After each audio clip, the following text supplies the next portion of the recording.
नमस्कार दोस्तों, क्या ब्रह्मांड के अलावा पृथ्वी में कोई जीवन है और अगर है तो कैसा? वैज्ञानिकों के लिए और अभी भी बहुत बड़ा सवाल हो चुका है। इसी साल जून ने अमेरिकी सरकार ने अमेरिका के लोगों ने एक रिपोर्ट बनाई अनआइडेंटिफाइड, तो देखा कि यूएफओ हो सकते हैं कि नहीं। उन्होंने भी कह दिया कि हम दावे के साथ नहीं कह सकते कि एलियन हो सकते हैं कि नहीं। यानी रिपोर्ट को आने के बाद भी इंसान ये कहते हैं कि एलियन है। बीते दशकों से वैज्ञानिक ये सवाल पूछ रहे हैं, वो पृथ्वी से 4 लाइट ईयर दूर अल्फा स्पेसीज में जीवन की तलाश कर रहे हैं।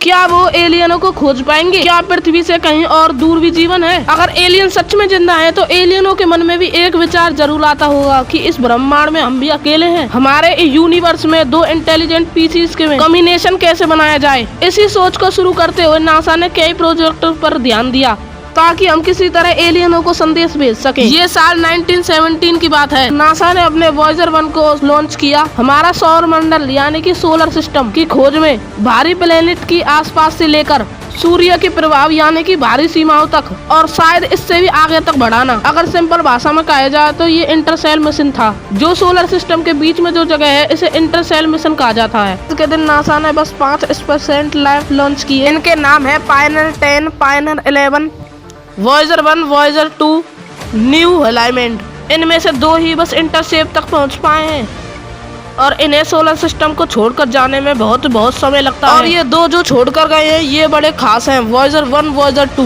इन्होंने सोलर सिस्टम की एक ऐसी शहर लगाई, जुपिटर, सैटर्न, यूरेनस, नेपच्यून। इनकी वजह से ही इनकी कमाल की फोटोज पाई। वॉयेजर 2 एक ऐसा है जो सबसे पहले जुपिटर और नेपच्यून के पास गया है। और वॉयेजर 1 का तो इतनी दूर का सफर रहा है कि वो अर्थ से इतनी दूर चले गया है और सबसे बड़ा सिस्टम बन चुका है। अक्टूबर 2024 24.7 बिलियन दूर है ये पृथ्वी से। इन दोनों की बस एक बात सबसे अच्छी है कि इसमें ही है एलियनों के लिए बहुत अच्छे मैसेज, जिनको साथ लिए अंतरिक्ष में घूम रहे हैं। ये मैसेज इसलिए भेजे गए हैं कि शायद हमारी बात एलियनों से हो जाए। इन संदेशों के जरिए हम एलियनों को कुछ अपने बारे में बता सकें। आखिर क्या छुपा हुआ है इन पिटारों में? आइए चलो जानते हैं क्या है वो संदेश जो नासा एलियनों को बताना चाहती है। चलो जानते हैं वॉयेजर 1 की इस पूरी कहानी को।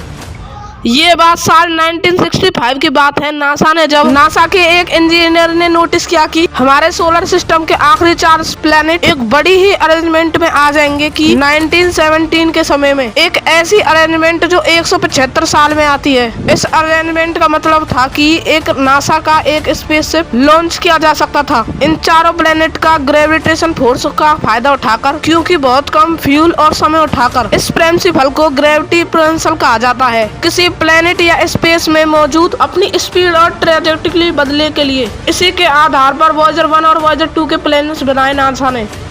इसी के आधार पर 1917 का आधार चुना गया कि इन दोनों को लॉन्च करने के लिए। मिशन के हिसाब से वॉयेजर 1 को जुपिटर और सैटर्न के फ्लाई बाय करना था, खासकर सैटर्न के बड़े मुंह के सैटर करते हुए, सैटर्न पे फोकस करते हुए। दूसरी तरफ वॉयेजर 2 को जुपिटर, सैटर्न, यूरेनस के पास से गुजरना था। दोनों के डिजाइन की बात करी जाए तो दोनों सेम थे। इनमें कोई सोलर पैनल नहीं लगे थे। मार्स जुपिटर को पार करते हुए सोलर एनर्जी बहुत कम हो जाती है। इतनी दूर पहुंचकर सूर्य की किरणों में इतनी ताकत ही नहीं रह जाती कि सोलर एनर्जी निकाली जा सके। और इनका मिशन था सोलर सिस्टम को पार करने का। इसलिए जो ये डिवाइसेस हैं ये प्लूटोनियम डिवाइस हैं। प्लूटोनियम जब डीके होता है तो वो हीट निकलती है, इसलिए वो बिजली में कन्वर्ट नहीं हो पाती। उस हीट को बिजली में कन्वर्ट किया जा सकता है। यहीं से ये नाम आता है रेडियो अनलेटर आइसो जनरेटर।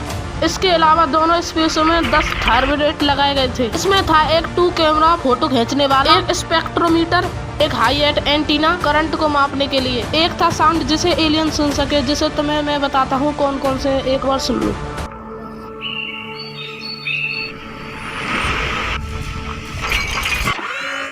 और अगर पता चला एलियन होते हैं तो मैं आपको जरूर बताऊंगा। इसके लिए चैनल को लाइक एंड सब्सक्राइब जरूर करने ला।